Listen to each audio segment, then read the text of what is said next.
फिर हम जो है वो मुझसे सवाल करो और मैं फिर आपके तरह बीपर दूंगा। और मुख्तलिफ न्यूज़ हमने भी अक्सर सुनी कि ये बच्चा कितना शरारती हुआ करता था उस वक्त और इतनी बातें किया करता था नॉन स्टॉप। और हम अक्सर सदीक बाचा से कहते कि बाचा आपका बेटा माशाल्लाह बहुत ही ज़हीन है और ये बहुत आगे जाएगा और बहुत तरक्की करेगा। और अभी भी हमारी दुआएं हैं कि इंशाअल्लाह ये बहुत तरक्की करेगा और बहुत आगे जाएगा। इनके साथ इनकी बहन, सबसे बड़ी बहन जो हैं वो इस वक्त मौजूद हैं। बेटा आपका नाम? सादिया। सादिया, आप किस क्लास में पढ़ती हैं? 3rd year. आपके पास क्या सब्जेक्ट है? वकील बनना चाह रही थी। बाबा की क्या ख्वाहिश थी? बाबा की ख्वाहिश थी कि आप वकील बन जाए, बहुत तालीम हासिल करें। बहुत तालीम हासिल करें। बाबा चाहते थे कि ये बहुत तालीम हासिल करें और वकील बने।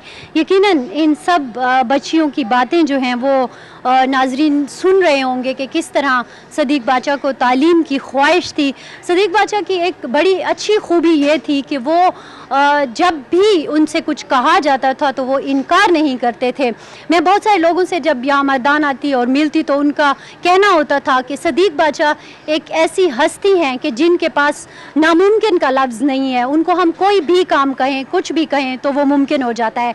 और मेरे साथ भी अक्सर ऐसा होता कि जब हम हार्ट फ्रंटियर का प्रोग्राम कर रहे होते थे तो अक्सर ये होता था कि सदीक बाचा जो है हमारे प्रोग्राम का एक बहुत ज़रूरी हिस्सा हुआ करते थे, क्योंकि उनके पास एक जादू की छड़ी होती थी। जैसे कि बाचा आज हमें सेहत के हवाले से हमने प्रोग्राम करना है तो हमें चीज़ चाहिए, आज हमें एजुकेशन के हवाले से प्रोग्राम करना है हमें चीज़ चाहिए, या इसी तरह की कुछ और रिपोर्ट्स फलां आपने न्यूज़ दी है तो उस पर बनानी है तो क्या आप हमारे लिए बना सकेंगे? वो कहते थे बस थोड़ा सा मुझे वक्त दो और फिर अपना कंप्यूटर चेक करो, उसमें वो चीज़ जो है वो मौजूद होगी। और वो ऐसे होता था और हम अक्सर बड़ा इस चीज़ को अप्रिशिएट भी करते थे और इंजॉय करते थे कि सदीक बाचा, जैसे कि मैंने कल भी कहा, वो ऐसे शख्स थे कि जिनकी, जैसे अभी भी मैंने कहा कि नामुमकिन और कोई बात का नाम उनकी ज़िंदगी में नहीं था और हर चीज़ को वो मुमकिन बना दिया करते थे।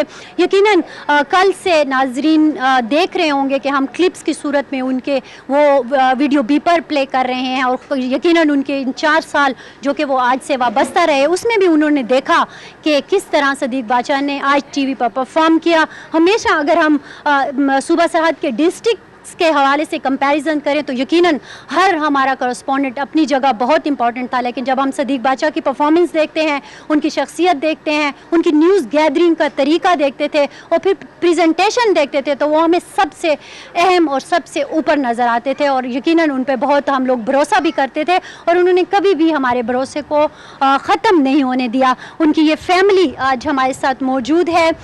बच्चे ये यकीनन उनको याद करके बहुत ज़्यादा रो रहे हैं, लेकिन ये दुख सिर्फ इनका दुख नहीं है, ये पूरी आज टीवी की फैमिली का दुख है। बल्कि मैं जब इस गली से आ रही थी और इस मोहल्ले से गुजर रही थी तो मुझे लग रहा था कि दुख सिर्फ इस फैमिली का और आज टीवी का दुख नहीं बल्कि इस पूरे शहर का दुख है, क्योंकि उन्होंने एक ऐसी हस्ती, एक ऐसा इंसान खो दिया जो उनके एक आवाज़ पर उनके साथ होता था। नाज़रीन, हम सदीक बाचा के उस घर में मौजूद हैं जहाँ उन्होंने अपनी ज़िंदगी गुजारी, ज़िंदगी के काफ़ी पल यहाँ पे गुजारे। अगरचे उनकी पैदाइश तो उस बताया जाता है उस मकाम पर हुई थी जहाँ पे कि कल उनको सपुर्द खाक किया गया है, उसके साथ ही मोहल्ले में उनका घर था, लेकिन उसके बाद वो इस घर में आ गए और फिर उसके बाद पूरी ज़िंदगी उन्होंने इस घर में गुजारी। हम थोड़ा सा आपको इस घर के मनाजिर यकीनन दिखाना चाहेंगे। ये वो किचन है यकीनन जहाँ पर सदीक बाचा आते होंगे सुबह और नाश्ता करते होंगे। थोड़ा सा हमारा अगर कैमरा दिखा सके तो घर के ये थोड़े से मनाजिर हैं यकीनन जो हम चाहेंगे कि वो नाजरीन के सामने आए। इसके अलावा ये सहन है, फिर ये उसकी बेटी अभी भी मुझे बता रही थी कि यहाँ पर वो उनके साथ होती थी, ये बरामदा, ये सहन और फिर ये कमरे जहाँ पर कि वो होते थे। बताया जाता है कि इस कमरे में वो होते थे, ये उनका कमरा है। सब कुछ वैसे का वैसा है और अगर नहीं रहे तो सिर्फ सदीक बाचा इस दुनिया से तो वो यकीनन चले गए हैं, लेकिन हमारे दिलों में, हमारी यादों में, हमारी बातों में, आज टीवी के पूरे स्टाफ की यादों में, बल्कि वो लोग जो उनको देखते थे आज की स्क्रीन पर, उन सब के साथ वो हमेशा मौजूद रहेंगे। और वो हमेशा ज़िंदा रहेंगे। ये वो कमरे का मंज़र है जहाँ सदीक बादशाह रहते थे। और चूँकि हम लोग मुख्तलिफ ये उनके पूरे घर का एक मंज़र है जो मैं चाहूँगी कि यकीनन नाज़रीन देख लें।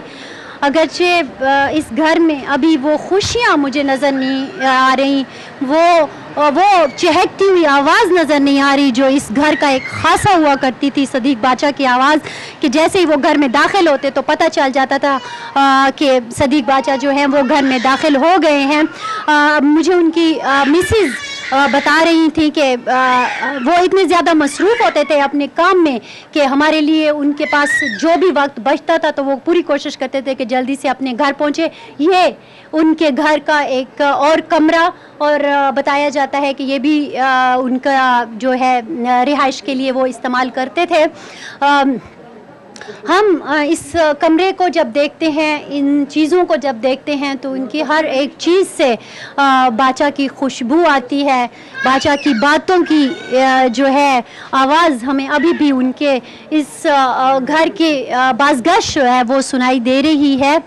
और बहुत ज़्यादा कमी महसूस हो रही है उनके घर वालों को, हम सब को उनकी एक एक चीज़ में बादशाह की झलक हमें नज़र आ रही है। एक एक शख्स की, एक एक इंसान की जब मैं बातें सुनती हूँ तो उसमें सिर्फ हमें बादशाह ही नज़र आते हैं। हम बादशाह को एक कोशिश की है इस प्रोग्राम के ज़रिए कि बादशाह को सदीक बादशाह के जो कि हमारी फैमिली के एक मेंबर थे उनको एक तरह से याद करें, लोगों तक वो उनके घर, उनकी ज़िंदगी के, उनके बच्चों के हवाले से उनकी ज़िंदगी के कुछ पहलू पहुंचाएं, ताकि वो जान सकें कि वो शख्स जिसे इतनी बेदर्दी से कत्ल कर दिया गया वो किसका बाप था, वो किसी का शौहर था, वो इस घर का बड़ा था। उसने इस घर के लिए बड़ी मेहनत की, उसने अपनी पूरी ज़िंदगी इस घर के लिए, इन बच्चों के लिए वक्फ की, और साथ ही साथ यकीनन जर्नलिज़म के लिए भी उसने अपनी ज़िंदगी वक्फ की। लेकिन ज़ाहिर है हर इंसान की औलाद जो है वो बड़ी इम्पॉर्टेंट होती है, उससे मुतालिक उसने कुछ ख्वाब देखे होते हैं। ये 3 बच्चियां जो इस वक्त हमारे सामने मौजूद हैं, ये और ये एक बच्चा अबू बकर जो इस वक्त आप यकीनन नाज़रीन टीवी स्क्रीन पर देख रहे हैं, एक उनका छोटा बेटा जो सबसे आखिरी उनकी औलाद थी, और इसके बारे में अक्सर वो कहा करते थे कि इससे मैं बहुत ज़्यादा मोहब्बत करता हूँ और इसे ज़िंदगी की तमाम खुशियाँ दूँगा जो कि मैं कर सकता हूँ, जितना भी मुझसे हो सकता है। ये 3 बच्चियाँ और एक बच्चा यकीनन उन लोगों के लिए मैं समझती हूँ कि एक सवालिया निशान है, उन लोगों के लिए एक फरियाद है कि जो इतनी बेदर्दी से किसी को कत्ल करके चले जाते हैं। हम हुकूमत से भी ये इल्तिजा करते हैं, उनसे ये मुतालबा करते हैं कि सदीक बादशाह के कातलों को जल्द अज जल्द गिरफ्तार करके उन्हें करार वाक़ई सज़ा दी जाए, कि कम अज़ कम इन मासूम बच्चों को ये तो पता चले कि यहाँ पे कोई हुकूमत है जो अपने शहरियों की अगरचे बाज़ों का हिफाजत नहीं कर पाती, क्योंकि ज़ाहिर है उनके पास इतनी सिक्योरिटी नहीं होती, पुलिस की तादाद में कमी है, दहशतगर्दी का शिकार ये इलाका है, लेकिन कम अज़ कम मुल्ज़िमों को पकड़ कर उन्हें करार वाक़ई सज़ा तो दे सकती है, ताकि किसी और को आइंदा ये हिम्मत ना हो कि वो इस तरह से मासूम बच्चों के सर से साया छीने, या किसी इतने अहम शख्स को जो सारे लोगों के लिए बहुत अहमियत का हामिल हो, उसको इस तरह बेदर्दी से कत्ल कर दे। हमारी तरफ से इतना ही। फरजाना अली और हार्ट फ्रंटियर की टीम को इजाज़त दीजिए। अल्लाह हाफिज़।